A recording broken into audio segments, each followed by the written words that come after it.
हाय दोस्तों, मैं दीपक सर आप सभी को आइडियल स्टडी पॉइंट में स्वागत करता हूं। जैसा कि आप लोग देख रहे हैं, मैं आप सभी के बीच वॉइस, ठीक है, आज वॉइस लेकर आ गया हूं।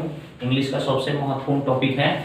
तो आज हम लोग पढ़ेंगे वॉइस, ठीक है। तो वॉइस में हम लोग ट्रांसलेशन कैसे करते हैं, मतलब कि हिंदी से इंग्लिश में कैसे ट्रांसलेट करेंगे वो सीखेंगे हम लोग, ठीक है। मतलब हिंदी मीडियम में सीखेंगे वॉइस, ठीक है। तो चलिए पहले हम वॉइस के बारे में अच्छी तरह से आपको बता दें। तो देखिए वॉइस का मतलब क्या होता है, वॉच। तो वॉइस क्या होता है, पहले ये हम बता देते हैं आपको कि वर्ब का वह रूप, ठीक है, वर्ब का वह रूप जो यह अभिव्यक्त करता है कि सब्जेक्ट इसको मैं शॉर्टकट में लिखा हूँ सब्जेक्ट, ठीक है ना। ऐसे सब्जेक्ट का वर्ड होता है दोस्तों SUBJECT, ठीक है। तो मैं शॉर्टकट में सब्जेक्ट लिखा हूँ। तो सब्जेक्ट यानी कि कर्ता, ठीक है, हिंदी में कर्ता बोलते हैं उसको। कुछ स्वयं करता है या सब्जेक्ट किसी के द्वारा किए गए कार्य के परिमाण को भोगता है, तो उसी को हम लोग क्या बोलते हैं, वॉइस करते हैं, ठीक है। मतलब स्वयं कुछ कर्ता के रूप में कुछ करता है, ठीक है। मतलब कि वर्ब का वह रूप, मतलब वर्ब का वह रूप जो क्या करेगा, यह अभिव्यक्त करता है कि सब्जेक्ट कुछ स्वयं कर रहा है, ठीक है ना, करता है, या सब्जेक्ट किसी के द्वारा किए गए कार्य के परिमाण को भोगता है, वॉइस कहलाता है। वॉइस दो प्रकार के होते हैं, ठीक है।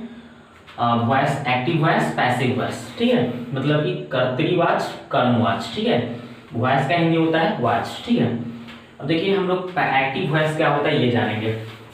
तो जब कोई व्यक्ति या वस्तु सब्जेक्ट के रूप में कुछ करता है, जब कोई व्यक्ति या वस्तु सब्जेक्ट के रूप में कुछ करता है तो उसको हम लोग एक्टिव वॉइस कहते हैं, ठीक है। जैसे आई रीड ए बुक, तो मैं किताब पढ़ता हूँ, मतलब खुद मैं, इसका हिंदी हुआ कि मैं किताब पढ़ता हूँ, ठीक है, मैं किताब पढ़ता हूँ, ठीक। अब देखिए, तो इसमें मैं खुद स्वयं कर्ता के रूप में कुछ कर रहा हूँ, पढ़ रहा हूँ, ठीक है ना। तो इसलिए ये क्या हो गया, ये आपका एक्टिव वॉइस हो गया। पैसिव वॉइस, जब कोई व्यक्ति या वस्तु सब्जेक्ट के रूप में कुछ नहीं करता है, सब्जेक्ट के रूप में कुछ नहीं करता है, बल्कि दूसरे व्यक्ति या वस्तु के द्वारा किए गए कार्य के परिमाण को भोगता है, उसको बोला जाता है पैसिव वॉइस। जैसे एग्जाम्पल में देखिए, a book is read by me, मतलब इसका हिंदी हुआ कि मेरे द्वारा एक किताब क्या हो जा रहा है, पढ़ा जाता है।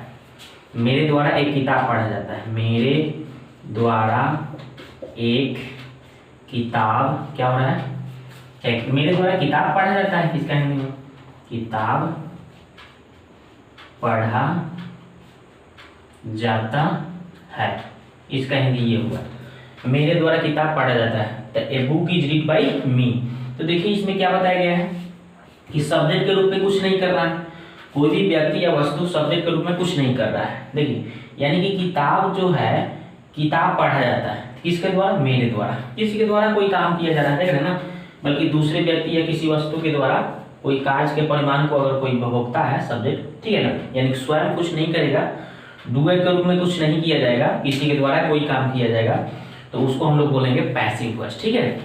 तो ये हम लोग आज सीखेंगे कि एक्टिव वॉइस और पैसिव वॉइस। तो एक्टिव वॉइस तो हम तो जान ही गए कि एक्टिव वॉइस क्या होता है, पैसिव वॉइस क्या होता है, ठीक है। तो ये तो आप समझ गए होंगे।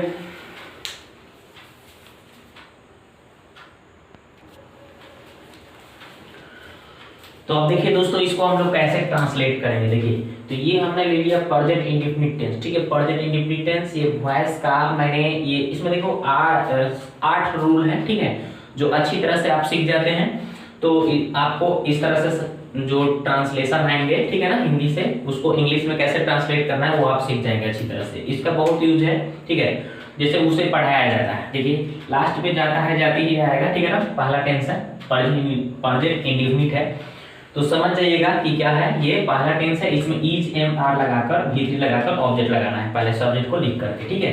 ये हमने स्ट्रक्चर लिख दिया है। जैसे उसे पढ़ाया जाता है तो क्या लिखना है, ही, ठीक है, ही, और इसके साथ क्या लगेगा, इज, और वर्ब का तीसरा रूप लगाना है, यानी पढ़ाना का तीसरा क्या हो जाएगा, टॉट बन गया, ही इज टॉट, उसे पढ़ाया जाता है, ठीक है। उसे ठगा जाता है, कैसे बनाएंगे, ही इज, और ठगना का क्या होता है दोस्तों, चीट, CHEAT, चीटेड हो जाएगा, ही इज चीटेड, उसे ठगा जाता है। मुझे पढ़ाया जाता है तो मुझे क्या हो जाएगा, आई के साथ क्या लगाना है, एम, और पढ़ाना का तीसरा रूप क्या हो जाएगा दोस्तों, टॉट, तो मुझे पढ़ाया जाता है, आई एम टॉट, ठीक है। ये सब देखिए, ये सब पैसिव वॉइस, ठीक है ना। पैसिव है, तो इसलिए इसको हम पैसिव में कैसे ट्रांसलेट करेंगे, सब्जेक्ट को पहले लिखेंगे, ईज एम आर लगाकर भी लगाकर ऑब्जेक्ट लिख देंगे। ओके, क्योंकि इस पर सब्जेक्ट देखिए मुझे पढ़ाया जाता है, मुझे पढ़ाया जाता है मतलब किसी के द्वारा हम पढ़ाया जा रहा है ना, इसलिए यहाँ पे सब्जेक्ट गायब है, किसी के द्वारा कोई भी काम किया जाएगा तो पैसिव होता है, तो उसको हम लोग ट्रांसलेट ऐसे करेंगे, मोहन को पीटा जाता है, मोहन को पीटा जाता है ना, किसी के द्वारा पीटा जाता होगा, इसलिए पैसिव है, तो क्या बनाएंगे, मोहन इज, और पीटना के तीसरा क्या हो जाएगा दोस्तों, beaten, Mohan is beaten.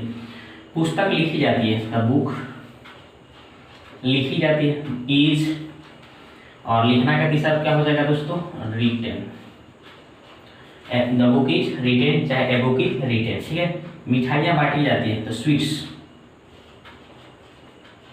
Sweets are distributed, DSTRIBUTED, distributed, मिठाइयाँ बांटी जाती है, स्वीट्स आर डिस्ट्रीब्यूटेड।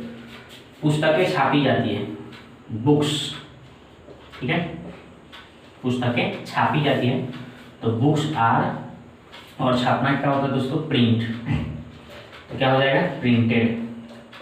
किताबें छापी जाती हैं, बुक्स आर डिस्ट्रीब्यूटेड। ओके, तो ये तो हमें पता चल गया, यहाँ पे कितना 7 सेंटेंस हमने बनाया। चलिए और देखते हैं इसको। यहाँ अंग्रेजी बोल पढ़ाई जाती है, तो पहले हम अंग्रेजी पढ़ाई जाते थे, तो इंग्लिश इज, और पढ़ाना के तीसरा टॉट, ठीक है, और यहाँ का दोस्तों क्या लिख देंगे हम, हेयर, बन गया। यहाँ अंग्रेजी पढ़ाई जाती है, इंग्लिश इज टॉट हेयर। मुझे प्यार किया जाता है, तो I am loved, I am loved, मुझे प्यार किया जाता है। पूरी दुनिया में, चाहे पूरी संसार में, पूरे संसार में क्या किया जाता है, अंग्रेजी बोली जाती है। कैसे बनाएंगे, तो पहले अंग्रेजी बोली जाती है बनाएंगे, इंग्लिश,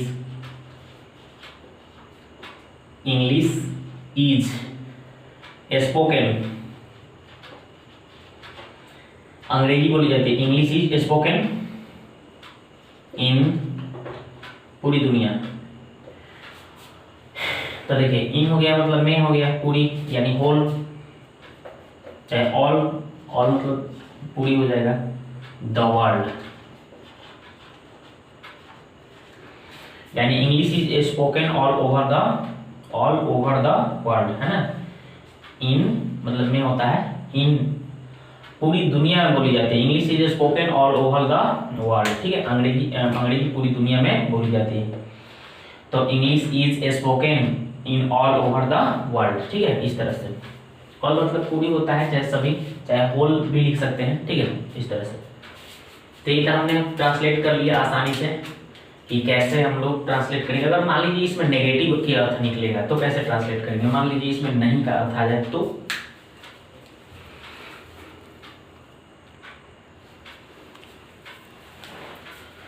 अब देखिए दोस्तों हम लोग इसको कैसे ट्रांसलेट करते हैं। देखिए इसमें नहीं का अर्थ आएगा, नहीं का अर्थ आएगा तो क्या करना है, इसको नेगेटिव कर देंगे, यानी ईच एम आर के बाद नॉट लगा देंगे, ठीक है ना। जैसे उसे नहीं पीटा जाता था, ही, ठीक है, ही लिख देंगे, और उसके बाद में क्या करेंगे, ही और ईज, और मतलब ईज एम आर के बाद क्या कर देना है, नहीं के लिए नॉट लगा देना, ठीक है। फिर B3 यानी पीटना के तीसरा क्या हो जाएगा, बीटेन, और बस बन गया। ही इज नॉट बीटेन, उसे पीटा, उसे नहीं पीटा जाता है, सड़कें नहीं बनवाई जाती है, तो क्या हो जाएगा, द रोड्स, ठीक है, द रोड्स ROADS, रोड्स, ठीक है। उसके बाद में आर लगेगा इसके साथ, बहुत सारे सड़कें की बात की जा रही है, नहीं है ना तो नॉट लगेगा, और बनवाना का तीसरा क्या हो जाएगा, BUILT, बिल्ट, बिल्ट हो जाता है, तो यहाँ पे तीसरा रूप क्या हो गया, बिल्ट हो गया। मुझे प्यार नहीं किया जाता है, तो आई के साथ एम लगेगा, नहीं है तो नॉट, और भाव 3 प्यार करना का तीसरा रूप क्या हो जाएगा, loved, I am not loved, मुझे प्यार नहीं किया जाता है। क्या तुम्हें पीटा जाता है, तो आर यू, और उसके बाद में पीटना के तीसरा रूप क्या हो जाएगा दोस्तों, बीटेन, आर यू बीटेन, क्या तुम्हें पीटा जाता है। शुरू में क्या हो जाएगा, तो ईज एम आर को पहले लगा देंगे, ठीक है ना, और उसके बाद सब्जेक्ट B3, ठीक है ना, उस तरह से। यहाँ पे क्यों आ गए बीच में, तब क्यों आ गए, तो पहले क्यों का अंग्रेजी, जैसे आपको ट्रांसलेशन सिखाया गया ना टेंस, उसी तरह से इसको बनाना है। तो पहले WH क्यों करना है, उसके बाद ईज एम आर लग जाएगा, तो यहाँ पे तुम है, तो तुम के चलते यहाँ पे क्या लगेगा, आर, ठीक है ना। उसके बाद में तुम का यू हो गया, ठीक। उसके बाद भाव 3 यानी ठगना का तीसरा क्या हो जाएगा, चीटेड, बन गया simply. Why are you cheated, क्या तुम्हें क्यों ठगा जाता है। इस तरह से शुरू में क्या आ गया, तो ईज हमारा पहले आ जाएगा, तो आर यू, ठीक है ना, नहीं के लिए नॉट, तब भी फिर लगाना है। पढ़ाने का तीसरा क्या हो जाएगा दोस्तों, टॉट, TAUGHT, ठीक है, बन गया। आर यू नॉट टॉट, क्या तुम्हें नहीं पढ़ाया जाता है। इस तरह से बीच में क्यों आ गया, तो पहले क्यों का अंग्रेजी वाई, फिर उसे के लिए ही लगता है, ही के चलते इज लगेगा, तो इज, तब उसे का ही, और नहीं नहीं है तो नॉट नहीं लगेगा। गाली देना के तीसरा क्या हो जाएगा, एब्यूज, ठीक है, एब्यूज, बन गया। उसे क्यों गाली दिया जाता है, तो वाई इज ही एब्यूज। तुम्हें नहीं पढ़ाया जाता है, तो यू आर, नहीं के लिए नॉट, तब पढ़ाना के तीसरा क्या हो जाएगा दोस्तों, टॉट, बन गया। उसे नहीं पढ़ाया जाता है। तो इस तरह से हम लोग प्रेजेंट इंडेफिनिट टेंस इस पार्ट में हम लोग अच्छी तरह से सीखें कि प्रेजेंट इंडेफिनिट टेंस रहेगा तो उसका वॉइस यानी पैसिव दिया रहेगा, ठीक है, तो पैसिव को हम लोग कैसे ट्रांसलेट करेंगे इंग्लिश में हिंदी से, ठीक है। तो ये हमने सीखा अच्छी तरह से। इसको इस टाइप से आप क्या करेंगे, इसको एक बार दो बार देखिए और इसको ट्रांसलेट करिए और ऐसे सेंटेंस को अपने से खुद से क्या करिए, ट्रांसलेट करने का प्रयास करिए, आप सीख जाइएगा, ठीक है। और भी इसके आगे जो रूल है, अगला रूल अगले पार्ट में लेकर आऊंगा, ठीक है ना। अगला नियम जो है, मैंने पहला टेंस तो हमने इसमें बताया, फिर उसके बाद दूसरा टेंस का कैसे पैसिव बनाएंगे वो हम आपको बताएंगे अगले पार्ट में, ठीक है। तो वीडियो को देखने के लिए आपको बहुत बहुत धन्यवाद।